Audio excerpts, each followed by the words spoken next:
Deep beneath the Pacific, a sperm whale drops out of the sunlight and into a world that should belong to nothing. The pressure climbs, the temperature falls, sound becomes more important than sight. And somewhere in that black water, a second predator is waiting. Not fast, not elegant, not even famous. Just enormous, cold, and patient. A shark so poorly understood that adults may spend their lives in depths humans almost never sample. And that raises the question no one expects to ask about the ocean's largest toothed hunter. Why would a sperm whale ever need to fear something called a sleeper shark? A full-grown male sperm whale can reach about 52 feet. Its head alone is about a third of its body. It hunts on deep dives that routinely reach around 2,000 feet and can last about 45 minutes. It feeds in the same darkness where sharks, skates, fish, and squid live. This is not some fragile drifting giant. This is a heavyweight with sonar in its skull. A living battering ram that hunts where most predators would simply disappear. Source. Now put that animal next to the Pacific sleeper shark. The name sounds harmless. Sleepy. Slow. Almost ridiculous. But NOAA describes it as the largest shark in Alaska and possibly the largest predatory fish in the ocean. Submersible cameras have filmed individuals estimated up to 23 feet long. Almost all the sharks humans catch are juveniles. Adults are so rarely encountered that scientists suspect mature animals may spend much of their lives in abyssal habitats roughly 3,000 to 6,000 meters down. In other words, the biggest ones may live in a place so remote that even marine biology mostly knows them as rumors with fins. That is the mystery. How does a slow, cryptic shark become frightening to a whale built to dominate the deep? Most people assume the answer is simple. Sharks attack, whales win. End of story. But that's not what happened. Scientists looking into Pacific sleeper shark diet found something deeply inconvenient for that neat little picture. These sharks were not just vacuuming up scraps from the seafloor. They were eating teleost fish, cephalopods, and marine mammals. Marine mammals appeared in 15% of stomachs. Most of the cetacean remains were probably scavenged, yes, but not all marine mammal prey could be dismissed so easily. Harbor seal remains were identified. The study's conclusion was not monster shark. It was something more unsettling.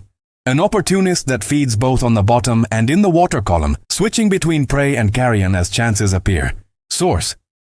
That sounds less dramatic than a classic predator. It is also worse, because a pure hunter has to catch you at your strongest. An opportunist only needs to find you at your weakest. And every giant of the ocean has weak moments. Sperm whales wear one kind of weakness on their skin. Many carry circular scars from battles with giant squid. Smithsonian notes that stranded and caught sperm whales often show telltale round marks left by giant squid suckers, sometimes so many that older whales look layered in old combat. These are not decorative tattoos from the abyss. They are receipts, proof that even an apex hunter gets damaged down there. Now imagine what that means in the dark. A whale dives deep. It wrestles prey that fights back. It burns oxygen. It climbs toward the surface to recover. Maybe it succeeds. Maybe it comes up tired. Maybe wounded. Maybe trailing chemical signals through cold water that some other animal has evolved to interpret as opportunity. And evolution loves opportunity. That is where the sleeper shark becomes terrifying, because it was never built for a cinematic chase. It was built for a world where food is rare, chances are brief, and hesitation means starvation. NOAA's review paints the species as slow-growing, late-maturing, long-lived, and highly vulnerable. One clearly immature female was found to be at least 35 years old. Radiocarbon work suggests extreme longevity. This is the pace of an animal designed by scarcity, not speed. Deep-sea evolution did not ask this shark to be flashy. It asked it to be efficient for a very, very long time. In the Gulf of Alaska, researchers implanted life history transmitters into juvenile stellar sea lions. When many of those sea lions died, the tags recorded what happened after death. Most looked like normal predation events. But in 3 cases, the story turned strange. The tags stayed dark, stayed surrounded by tissue, and recorded abrupt temperature drops matching deep water conditions. Later, they were regurgitated or passed by a cold-blooded predator. The researchers concluded that among known poikilotherm predators there, the Pacific sleeper shark was the most parsimonious explanation. A supposedly sluggish deep shark had likely consumed fast, agile marine mammals. Read that again. A sleeper shark may be capable of killing animals that should, in theory, be too quick to catch. So now the paradox gets bigger. If a sleeper shark can threaten a sea lion, what exactly does a sperm whale see when it enters the same darkness? Not a rival in speed, not a rival in intelligence, something more ancient than that. A specialist in weakness. And the ocean gives weakness to everyone, even sperm whales. One of the strangest studies ever done on them found that they rest by drifting vertically under the sea surface. Researchers tagged 59 sperm whales and discovered inactive drift dives, averaging about 12.7 minutes. In one close approach, several whales in that vertical posture barely reacted until they were physically touched by the vessel. The researchers propose these drift dives may be sleep. Let that sink in. One of the planet's most powerful hunters spends part of its life hanging upright in the water like a row of sunken pillars, almost unresponsive. That image is beautiful. It is also horrifying. Because terror in nature is rarely about who wins a fair fight. Nature does not care about fair fights, it cares about timing. A sperm whale at full power is a deep-diving missile with sonar. A sperm whale that has just finished a 45-minute descent, or a juvenile, or an injured animal, or a resting animal near the surface, is something else. Not helpless, but exposed. And the deep sea is full of creatures that do not need you helpless. They only need you compromised. Here's where the sleeper shark becomes almost insultingly perfect.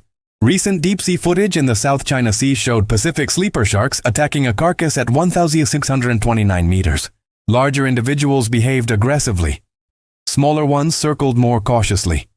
The sharks even retracted their eyes while feeding, likely because somniosis sharks lack a nictitating membrane and need another way to protect their eyes. The footage also showed what researchers described as queuing behavior, almost a grim kind of order around a meal in total darkness. That matters because it reveals something the name sleeper hides. When food appears, these sharks do not look sleepy at all. They look practiced. Source. So maybe the real question was never whether sperm whales are terrified in the human sense. Maybe the real question is whether they have reason to be cautious. And that answer starts looking a lot less mysterious. Sperm whales and sleeper sharks overlap in the same broad problem set. Darkness, pressure, large prey, rare opportunities, hidden injury, deadfalls, ambush, exhaustion. The whale solves that problem with sound, oxygen management, massive size, and social intelligence. The shark solves it with patience, longevity, opportunism, and a willingness to feed on whatever the deep finally gives it. One is a hunter of the abyss. The other is the abyss's cleanup crew, ambush specialist, and insurance policy all in one. That's the part most people miss.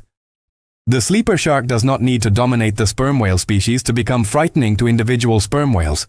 It only needs the right moment. A calf separated from a group, a weakened adult, a whale already injured by prey, a body drifting downward after death, a resting giant not fully alert, a deep ocean where help is very far away and visibility is almost a joke, and suddenly the title stops sounding like clickbait and starts sounding like ecology.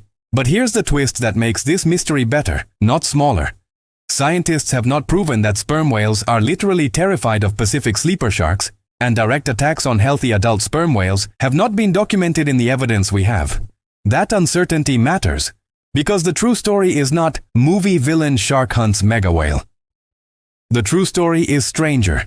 It is that the ocean contains a shark so hidden, so oversized, and so perfectly adapted to scarcity that even the possibility of crossing paths with it changes how we think about who really rules the deep. And maybe that is more unsettling than a simple predator-prey scene. A great white inspires fear because it is obvious. Teeth, speed, reputation. A sleeper shark inspires fear because it is not obvious. It is the kind of animal evolution invents when a world becomes so cold, so dark, and so food-poor that being fast is less important than being there when something finally fails. That is biological horror at its purest. Not the monster that charges, the monster that waits. The whale still has the advantages we notice. Size, power, sonar, deep-diving endurance. But the shark has the advantage deep time often rewards more ruthlessly than strength. It is built around the moments when strength runs out. And in a place where even giants bleed, even giants sleep, and even giants die, that is enough. So if you want the clean version of this story, here it is. Sperm whales are not wandering the Pacific in cartoon panic, fleeing every shadow with a dorsal fin. The deeper truth is colder than that. They descend into a realm where one of the least understood large predators on Earth may be waiting below, above, or nowhere visible at all. A shark that can be ancient, immense, opportunistic, and almost absent from human observation.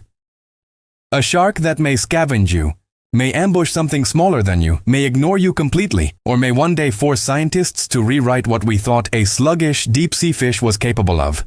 And that is why this mystery lingers. Because the ocean keeps producing these impossible pairings. A whale that sleeps standing up. A shark that may spend adulthood in abyssal darkness. Scars on a hunter from battles we almost never witness. Predators feeding in queues around a carcass a mile down. Evidence arriving not through observation, but through temperatures logged inside the bodies of the dead. Nature did not build the deep ocean for our intuition. It built it for survival under impossible terms. And under those terms, the sperm whale is magnificent. But the sleeper shark is a reminder, no matter how large you become, no matter how far you can dive, no matter how perfectly you are engineered for darkness, evolution is always designing something else for the moment you slow down. Somewhere below, beyond the last blue light, that design is still moving, slowly, quietly, and almost certainly toward mysteries we have not solved yet.